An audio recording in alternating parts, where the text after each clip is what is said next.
Welcome back to this course on nanostructured materials. We are in module 3 and today we will be doing the lecture number 4.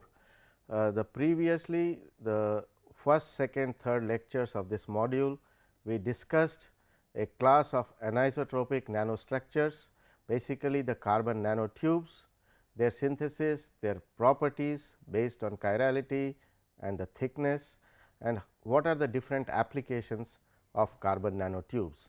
So, that is what we covered in the previous 3 lectures of this module. So, today we would be going into another class of anisotropic structures and class of nanowires, which are one dimensional wires, and these are not based on carbon, but these are based on any metal and metal oxide or sulphide and other doped nanowires. The thing in common is with carbon nanotubes that these are also anisotropic structures with one of the axis very long and the other axis, the other two axes very short. So, it can be a tube or a rectangular nanowire depending on the cross section of the nanowire. So, what is a nanowire? These are structures having a lateral size constrained to few nanometers and an unconstrained longitudinal size, that is a unconstrained length which can be in terms of microns, say 100 microns, 200 microns or maybe 500 nanometers, which will be a small wire. But what is important is the lateral size, that is can be the diameter of the nanowire. If it is the cross section is circular, then that diameter is few nanometers, can be 10 nanometers, 15 nanometers, 20 nanometers, etc. So, the cross section, if it is a circle, then you have a diameter, or if the cross section is a square, then the side of the square will be few nanometers, and this kind of structure which is very long, but having a small lateral size is a nanowire. Now, these nanowires can be hollow. If it is hollow, then there is only a surface, but most of the time we are discussing of a wire which is a filled, that is it is complete and it has atoms in all places from the center of the circle, cross section circle to the outer periphery. Now, this kind of nanowires exhibit aspect ratio, which is the ratio of the length to width of 1000 or more. For example, if you have a wire of around 1 micron, which is like 1000 nanometers, and you have a diameter which is like 1 nanometer, then the ratio aspect ratio will be 1000. So, you have say few microns, 5 microns or 10 microns, that is 5000 nanometers, 10,000 nanometers, and if the diameter is 10, then 10,000 divided by 10 will give you a ratio aspect ratio of 1000. So, typically the length to width ratio is of the order of 1000 or more, but it can also be small for small nanowires. These are classified as one dimensional materials because of this constraint along 2 dimensions. Only in one dimension it has a large size, and hence these are called one dimensional materials. Now, such materials where there is a constraint along certain axis, in this case 2 axis there is a constraint, that means the size is restricted, then you will have quantum mechanical effects, and hence many times the nanowires are also called quantum wires.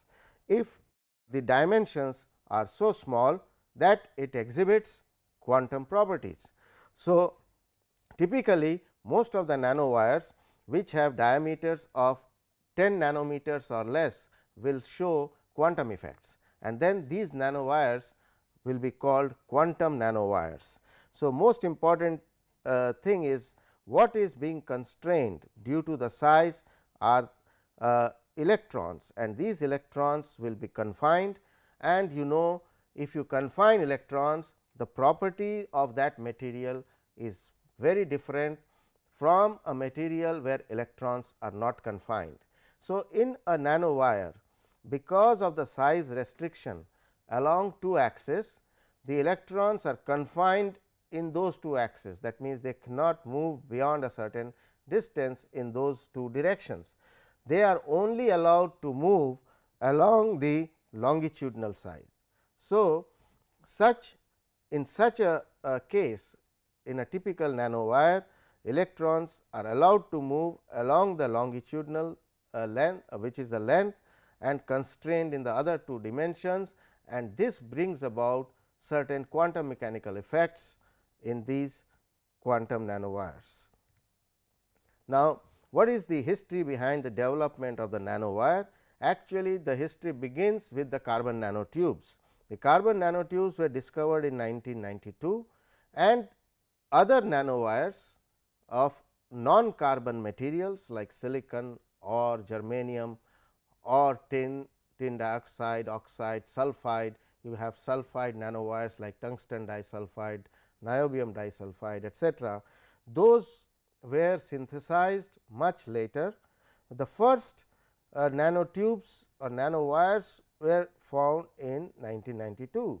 The carbon nanotubes, as we discussed in our previous lectures, are generated mechanistically. You can think about it by rolling a graphene sheet, you get a carbon nanotube. So, there it is hollow. That is the first time that you have this kind of object, where there are nano dimensions along two axes, and there is a large dimension along the third axis, but that is a carbon nanotube, and that is the beginning of the development of other nanowires. Important thing is, any such anisotropic structure like nanotubes and nanowires will have a very large surface to volume ratio. That is one thing, that it will have a very large surface to volume ratio, and second thing is, it will show quantum effects because of the confinement of electrons. So, these nanowires were developed with these properties in mind. Specifically, the surface to volume ratio will be very high, and other effects from this will be following, typically in catalysis, in functionalization, etc., where surfaces are important. So, all those properties where surfaces are important will be exhibited in these kind of nanowires, and quantum effects will be exhibited. Now, this development of nanowires led to several important one dimensional nanomaterials. Some of them were metallic, some are magnetic. You can make semiconducting nanowires, and you can make nanowires with unusual optical properties. Many of them were made of metals, some of metal oxides, and also you can make metal phosphides, metal sulphides, and many other materials can now be made in the form of nanowires. Now, what is the importance of the nanowires? The importance comes from the 2 points that we discussed. One is very high surface to volume ratio, and the other is the quantum effects. So, these 2 points are key in any future device building. So, these nanowires can act as nanoscale building blocks. So, if you want to make a complicated circuit based on nano structured objects, then these nanowires will be some components of that overall circuit, which is based on nano structured materials. So, you can ultimately make nanowire based devices using these nanowires as building blocks, and you can precisely control these diameter and length during the synthesis. You can control their chemical composition and their diameter and length, as I said, and you can also add electrons or holes, and or you can dope some other elements and change the electronic properties. So, the nanowires can be tuned based on certain doping or by change in chemical composition, and their electronic properties can also be modified by changing the diameter or the length of the nanotube of the nanowire. So, you can think of the future devices will be based on nanowires, because they will be acting as the interconnects between components. So, you have like a standard electronic device has got capacitors, resistors all connected with some copper wiring on PCB boards, that is the old electronics. The modern or the future electronics will have components which are connected through nanowires. So, that is the future of devices based on nanowires. The applications of such devices and such nanowires are important in the field of photonics, electronics and medicine. They are also applicable in wherever you have size induced quantum confinement effects. Wherever such effects play a role, you can use nanowires, because in nanowires you will observe such size induced quantum confinement effects. Now, the high surface area to volume, which is the other property, makes them potential candidates for various sensors, because for sensors the wire or the surface of the wire has to sense the environment around it. So, there are some molecules around say a particular wire which is going to sense it.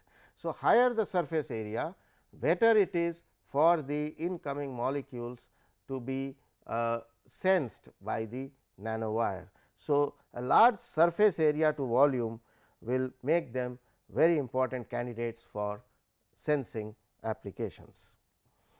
Now, you can have various names, different names or classifications of nanowires by changing the thinking about various thicknesses of the nanowires. For example, you can have a nanowire of few nanometers, 2 to 5 nanometers, very thin nanowires, or you can have very thick wires with diameter of 100 nanometers. So, depending on the thickness, sometimes we call them whiskers or fibers, which have several nanometer length to several hundred microns. If you have very high aspect ratio, say greater than 20, then typically we call them as nanowires. So, in the general nomenclature of nanowires, we can have several sub classification by various names. We call them whiskers or fibers or nanorods or nano contacts. Typically nanowires is a term where you have very large aspect ratio, but when the aspect ratio is very small, then we call them nanorods.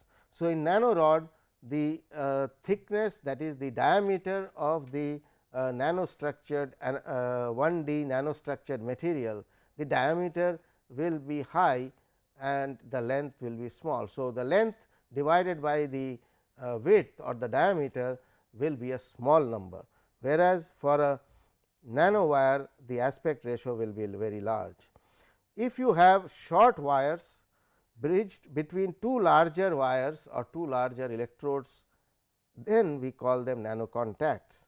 So, you can have several terms like this, like nanowires, nanorods and nano contacts, and with meanings which are slightly varying depending mainly on the diameter or the aspect ratio of these nanostructured materials, which are one dimensional in nature. Now, so if the diameter is very large, then you move away from the quantum mechanical effects, and hence if the diameter is very small, we call them quantum nanowires, because they will show quantum effects. If the diameter is very large, then they will be classical nanowires, because they will not be showing quantum effects. So, based on diameter alone, you can make this classification between classical nanowires and quantum nanowires. Now, based on materials, what is the type of material of this one dimensional nanostructure. Based on that, you can have different names, or this is a different classification based on type of material you have. So, you can have a nanowire of metals. So, pure nickel metal nanowire or pure platinum metal nanowire. Like that, you can have metallic nanowires. You can also have metallic alloy nanowires. That means, you have two metals mixed or alloyed together, forming a one dimensional nanostructure. That will be a alloy nanostructure, alloy nanowire. So, you can have different terms based on the material. You can make semiconductor nanowires. For example, if you make a nanowire of silicon or gallium nitride or indium phosphide, whichever has a band gap which is of the order of few electron volts, say 1 to 3 or electron volts, or 0.1 to 3 electron volts, then you call them semiconducting nanowires.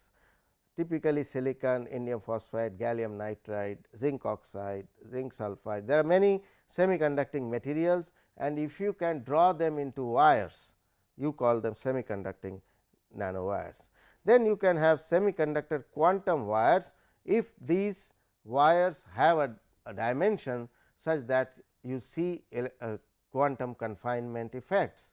Then you can make semiconductor quantum wires. You can make insulating nanowires.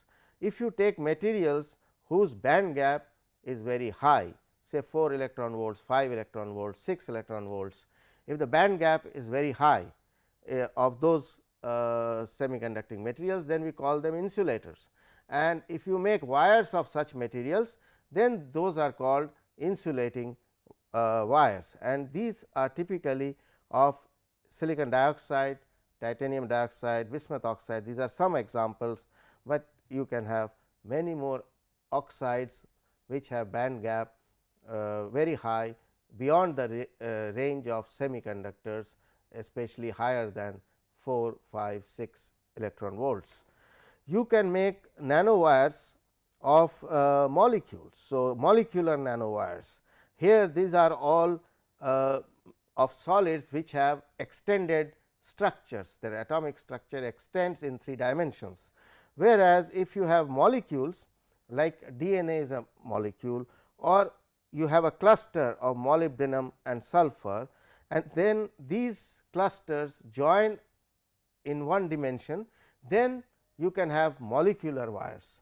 So, the difference between molecular wires and the metallic nanowires or semiconducting nanowires is that the metallic and semiconducting nanowires have an extended atomic structure, they extend in 3 dimensions their structure, whereas these molecules have small sizes, and you link these molecules to make a one dimensional structure, then you get a molecular nanowire.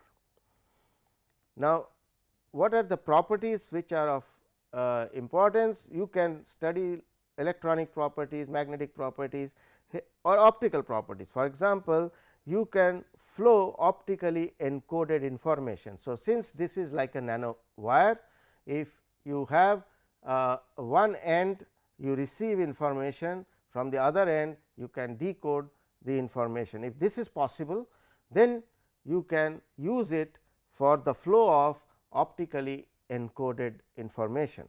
You can use them in high density optical computing. The principle is same, you have optical information coming in on one side of this nanowire, and the optical information is decoded at the other end of the nanowire. You can use metallic nanowire, because metals nanostructures of metals show plasmonic bands. Plasmonic bands are basically due to oscillations of conduction electrons, and these are quantized. So, this quantized oscillations of the conduction electrons is considered as a plasmon, and these plasmonic bands are present in metallic nanowires, and these plasmonic bands can be changed or modulated based on the shape and aspect ratio of these metallic nanowires. So, this is a very important application, because by modulating the size and shape and the aspect ratio of the metallic nanowire, you can modulate the plasmonic bands, and hence it can participate in passing information or many other applications. Now, you can do lot of fluorescence studies by which you can get information about the optical characteristics of the nanowire. For example, you can, if you do fluorescence or photoluminescence measurements on these nanowires, you can find out their band gap, you can find out about the quantum confinement effect, about the strain in the nanowires, about oxygen vacancies. You can also get information on the effective masses of the electrons and the Fermi energies. So, many such characterization is possible by the optical characterization of nanowires. Now, this is an example of an indium phosphide, which is a semiconductor nanowire, and these are the nanowires. This is an electron micrograph of nanowires.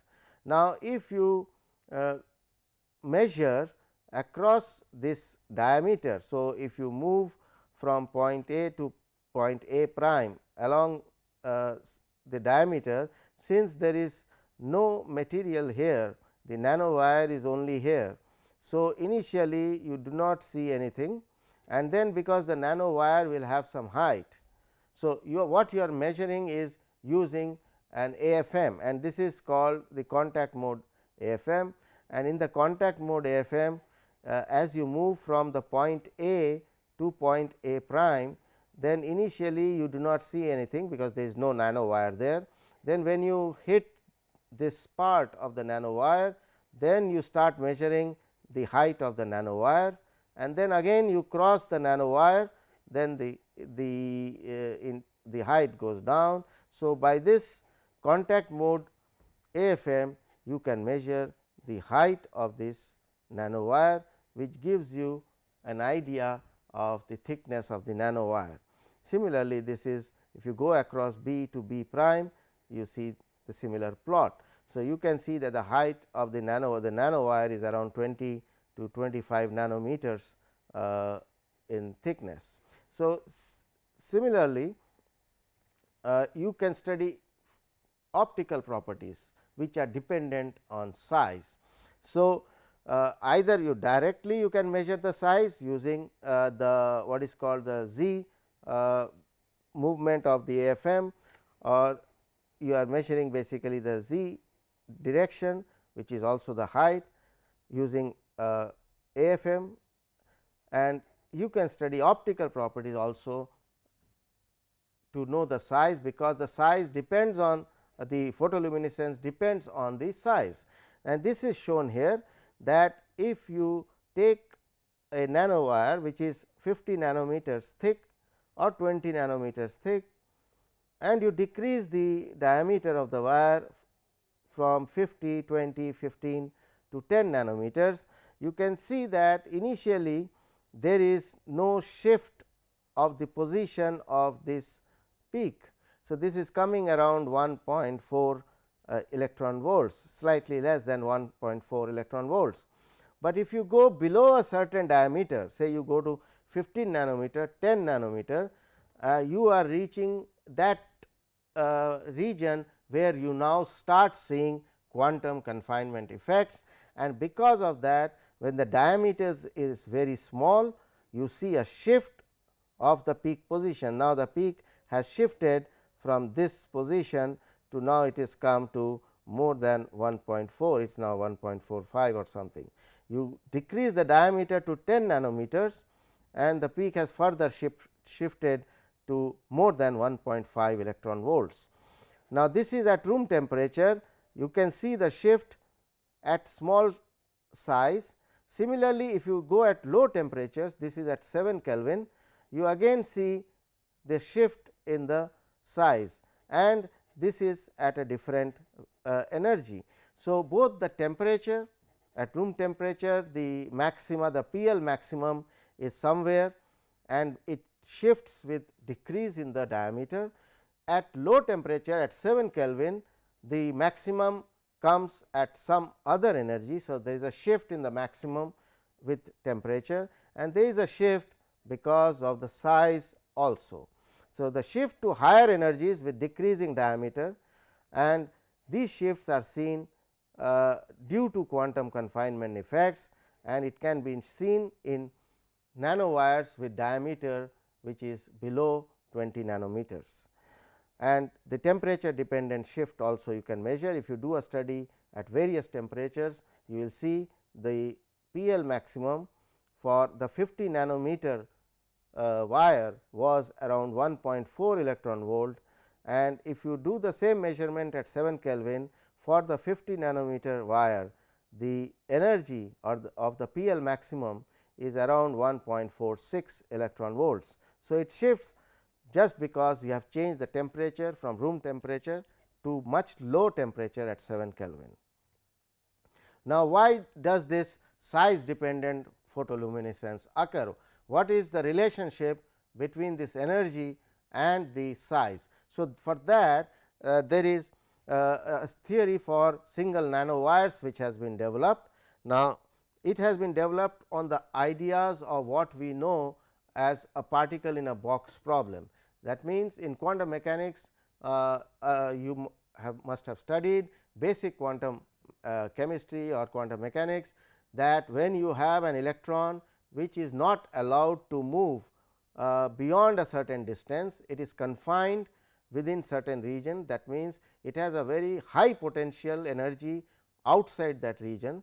So, the electron will never go there, it will always be staying where the potential is much lower, and so you confine it. Now, if you confine it in a box, means along x, y, z, along all three directions, you can only move to a certain distance. So, that is a particle in a box, and for that what is the wave function of the electron is known and has been solved. Now, in this case, this is not a particle in the box, but it is slightly modified problem.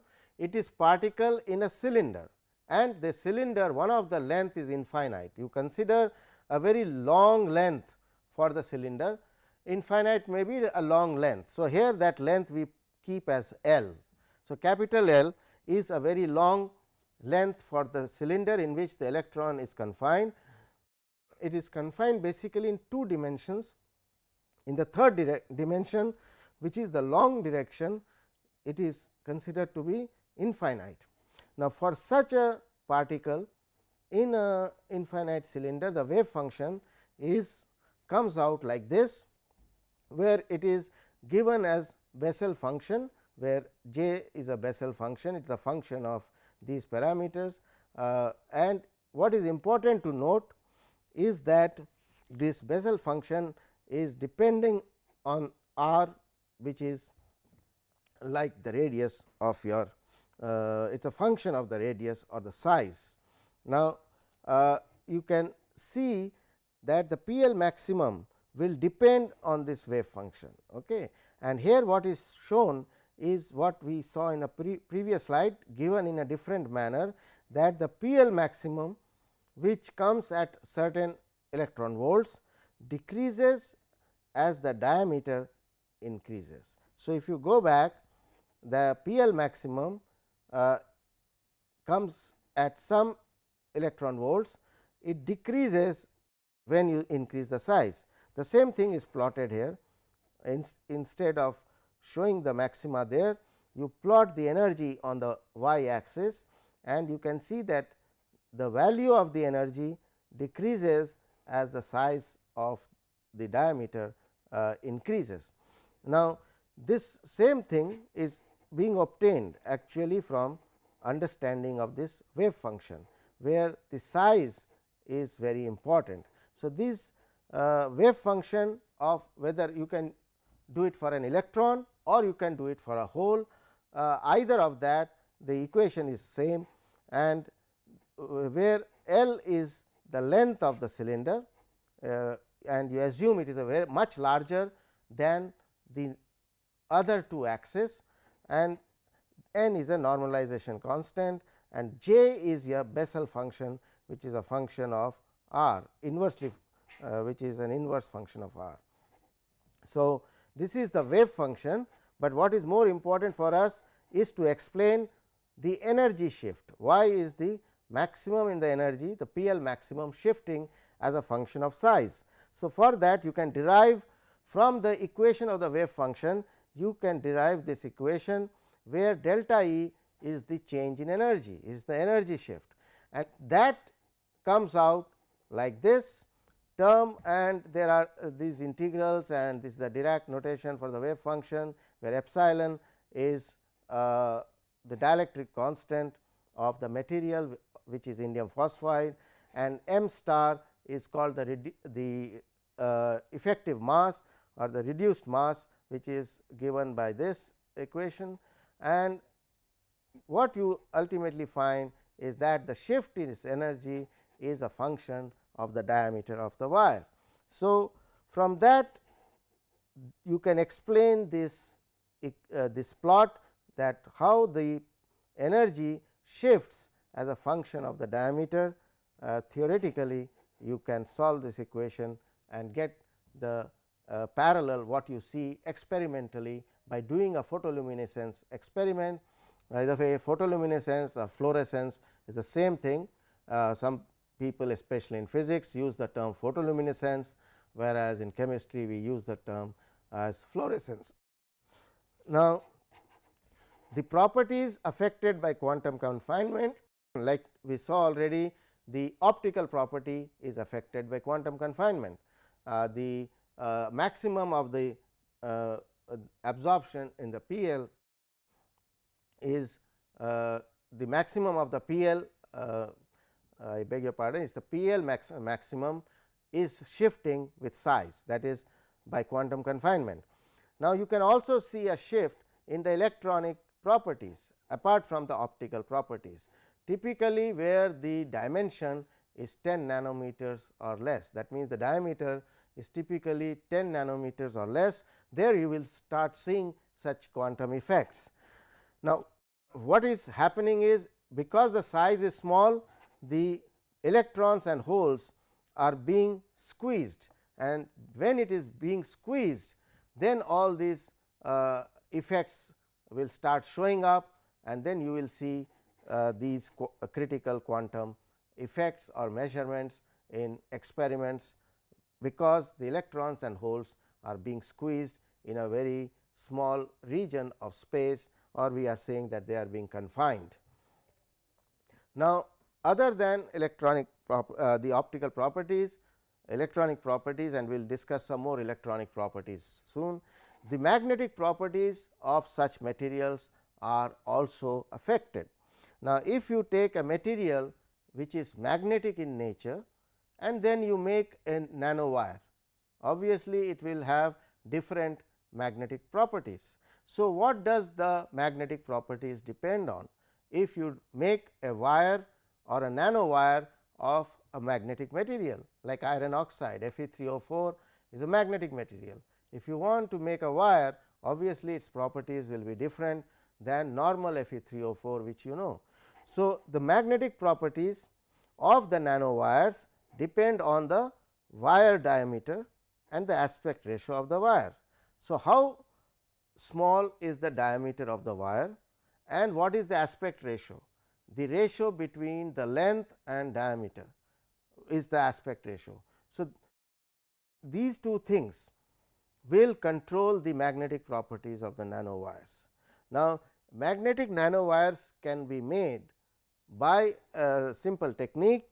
When the nanowires are growing in a viscous solvent, if you apply a nanomagnetic field, then you can orient the growing nanowire. So, it is possible to orient nanowires in one direction if you apply a magnetic field suitably in a viscous solvent. So, this is an interesting way of getting aligned nanowires. So, you will get say thousands of nanowires all aligned in one direction, because you are applying a magnetic field when the nanowire is growing.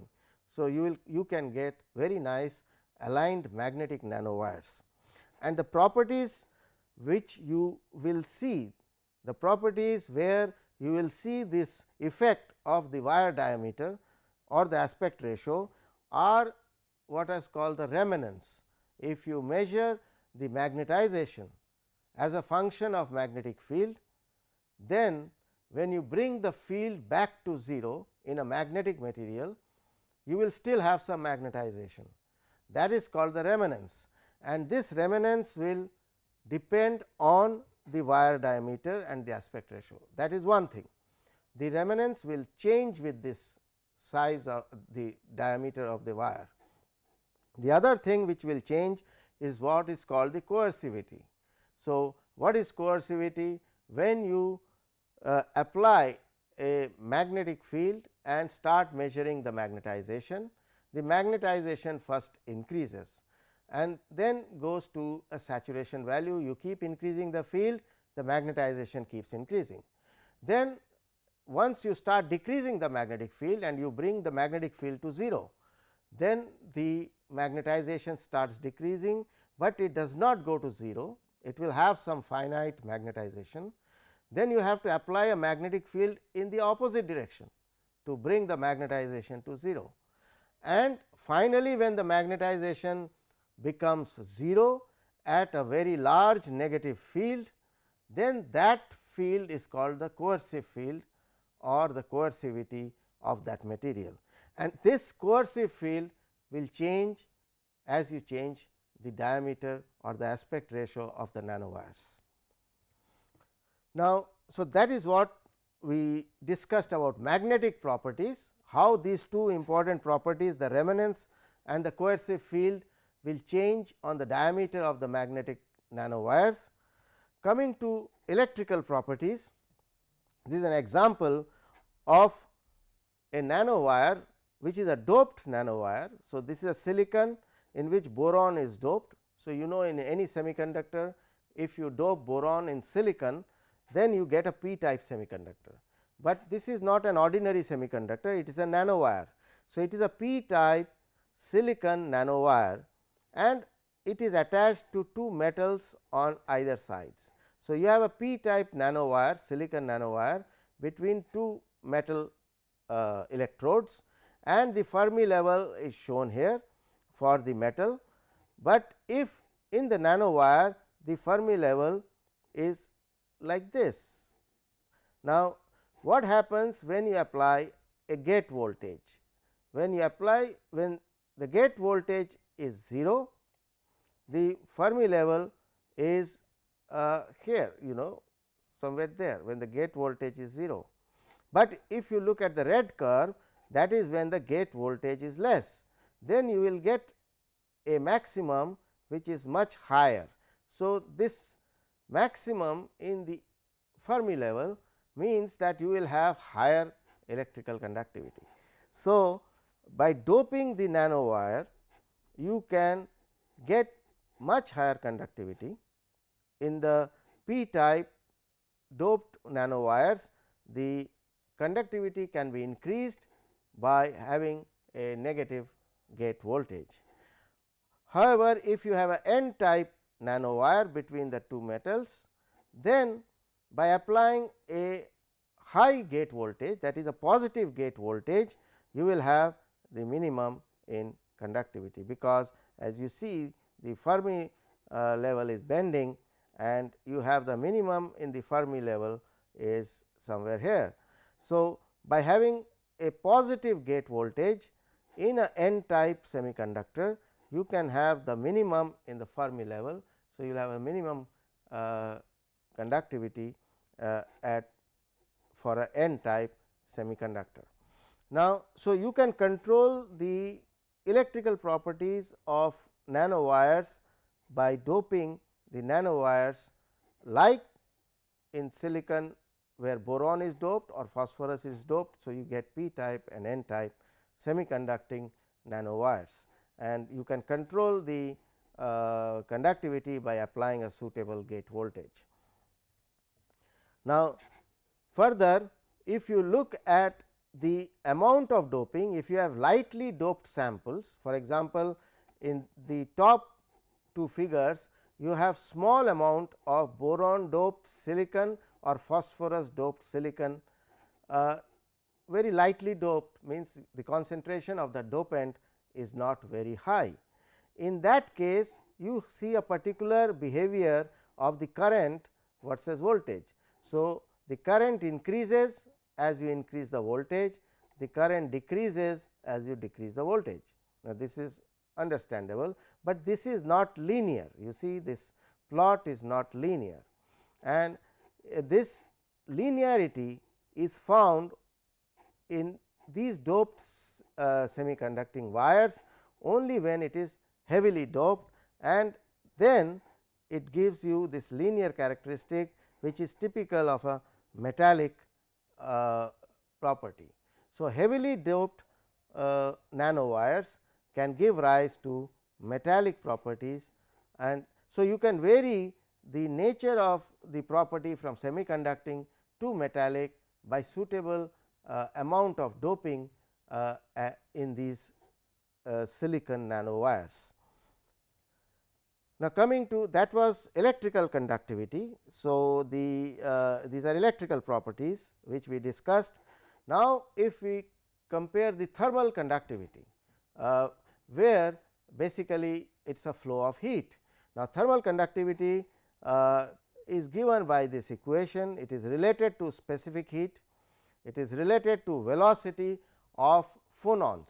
So, what are phonons? Phonons are quantized lattice vibrations, and if the velocity of those phonons is v, then the thermal conductivity is directly proportional to the velocity of the phonons.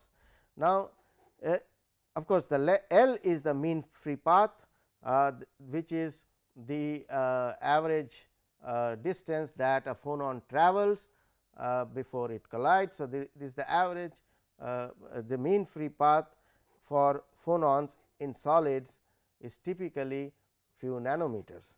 So, which is important. Now, when you have phonon transport, that means the movement of phonons is basically the flow of heat. So, if the phonons move very fast, if V is high, then the flow of heat is very high, that means thermal conductivity is very high.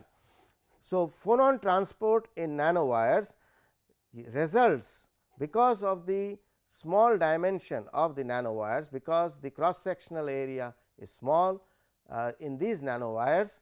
So, certain things will happen which are not happening in normal materials. So, since we have reduced the dimension along two axes, certain changes will occur in the thermal conductivity in the movement of the phonons. So, what are these changes? The phonon transport in nanowires leads to more boundary scattering, because the nanowire is very narrow. So, there is more scattering of the phonons with the boundaries. Then so this will result in the variation of what we call as the phonon dispersion curve. Now, the phonon dispersion is basically explained as a function of energy of the phonon as a function of wave vector. So, wave vector is defined as inverse of the wavelength. Now, there are diagrams or figures which you can study, where phonon dispersion curves are given, phonon dispersion relations are given, which is basically E versus k plots, where small k is the wave vector, not this k, this should be thermal conductivity, this is kappa. In most books you will read this as kappa, whereas what we are talking about in phonon dispersion is the relation between energy versus small k, which is given by inverse of the wavelength, and the magnitude of the wave vector is given by 2 pi by lambda, and these changes in the phonon dispersion relation for a bulk material and the nanowire is important, because that will control the thermal conductivity. Then the quantization of the phonon transport will be affected. So, the phonon transport ultimately will be different in nanowires compared to bulk material. You have the same, say you are studying any glass and you are studying the thermal conductivity of glass. Now, if you make a glass fiber of cross section which is of say 10 nanometers, then there will be a certain difference in the thermal conductivity of the glass wire compared to a glass sheet.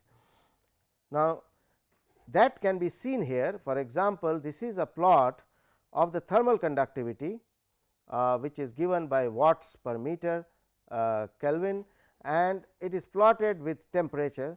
So, the thermal conductivity for different nanowires, the nanowires have different diameters. So, you have 22 nanometer diameter, 37 nanometer diameter, up to 115 nanometer diameter, and you have got various 4 plots for these 4 cases.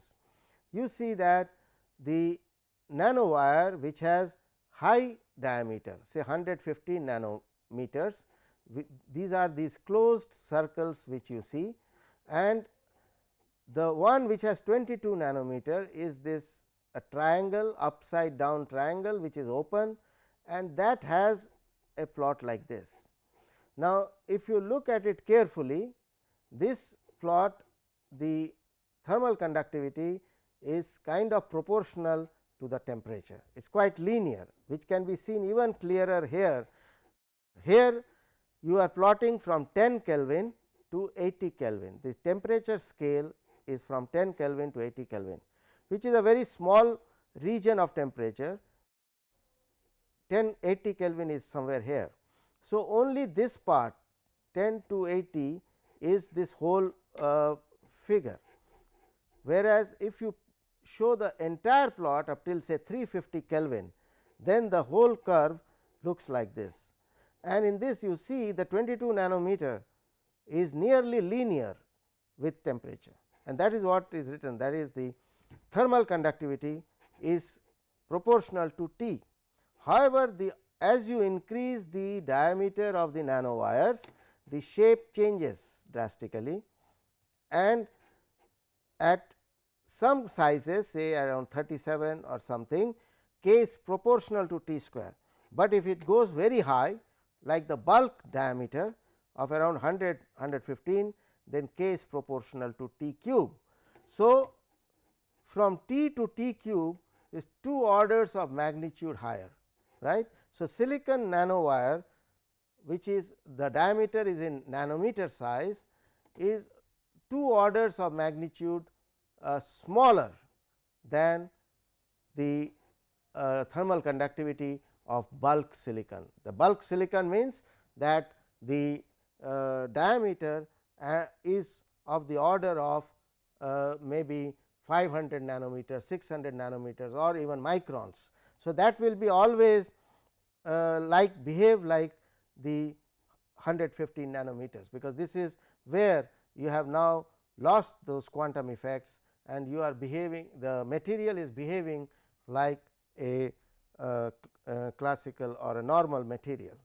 So, thermal conductivity is much smaller in nanowires compared to bulk material. Now, so we discussed electronic properties, optical properties, magnetic properties, the thermal conductivity. So, let us come to chemical properties, which are the properties which are affected and why are they affected. Now, because the surface to volume ratio in nanowires is very high, the surface will be very reactive in these materials which have high aspect ratio. Apart from that, when there is a large curvature at the nanowire tips, the nanowire at the end of the wire it will be having a curvature. At the tip, the reactivity again will be very high. This is similar to what we discussed in carbon nanotubes, where at the end of the carbon nanotube wires the reactivity is much higher. So, in the chemically the nanowires will be highly reactive, because there are very high surface area, and if it has a high surface area, there will be large number of atoms on the surface. If there are large number of atoms on the more the atoms on the surface, more will be the reactivity, and so chemically such nanowires will be very, very reactive. Now, let us come to synthesis of nanowires. The most important thing in nanowires is to maintain an anisotropic growth. You do not want growth in all directions to be happening at the same rate. The nanowire should grow fast in one direction, that is it should grow in one direction, and it should have very small size in the other two direction. So, such a unequal growth is what is called anisotropic growth is important for the generation for nanowires. Now, crystal growth, when crystallization takes place, you have to control the crystallization such that ultimately it proceeds only along one particular direction, and then you have to control the uniformity of the size of the nanometer, because you may be growing thousands or millions of nanowires. Now, how to maintain that one nanowire and the second nanowire and the third nanowire has the same or nearly same diameter, then only you will get uniform diameter or homogeneous nanowires, and that is important for applications. So, what are the different methods of synthesis?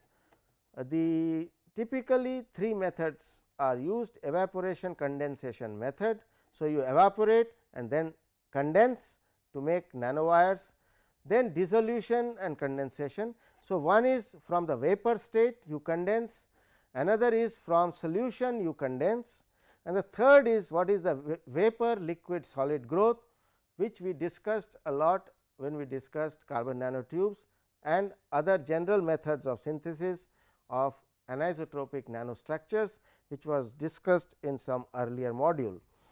Now, you can also have template based synthesis, and several methods are there: electrochemical deposition, colloidal dispersions, melt growth, etc. Then there is lot of electrospinning of fibers. Lot of textile people work on electron spinning when they make fibers for textiles, and of course, you can make fibers nanowires using lithography, which is the top down approach. So, using lithography you can get very precise nanowires, but of course, the technique is very technologically advanced and so expensive technique to make nanowires using lithographic technique.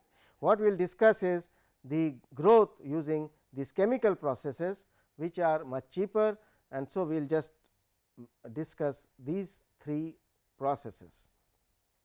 In the dissolution condensation process, the growth species, say you want to grow some silicon nanowire, then that is the growth species that you have to dissolve in a solvent or a solution.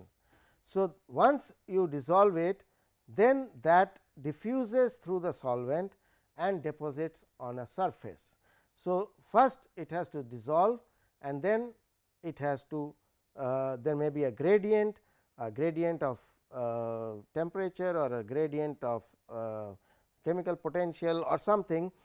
So, when it diffuses due to the gradient through the solvent and it deposits on a particular surface. Now, this is the dissolution condensation method. It can give rise to nanorods or nanowires, and typically you get small nanowires out of them, like 500 nanometers or less, and the diameter is of the order of 60 nanometers, not very small. When you do evaporation condensation process, mostly single crystals of nanowires and nanorods are synthesized by this method.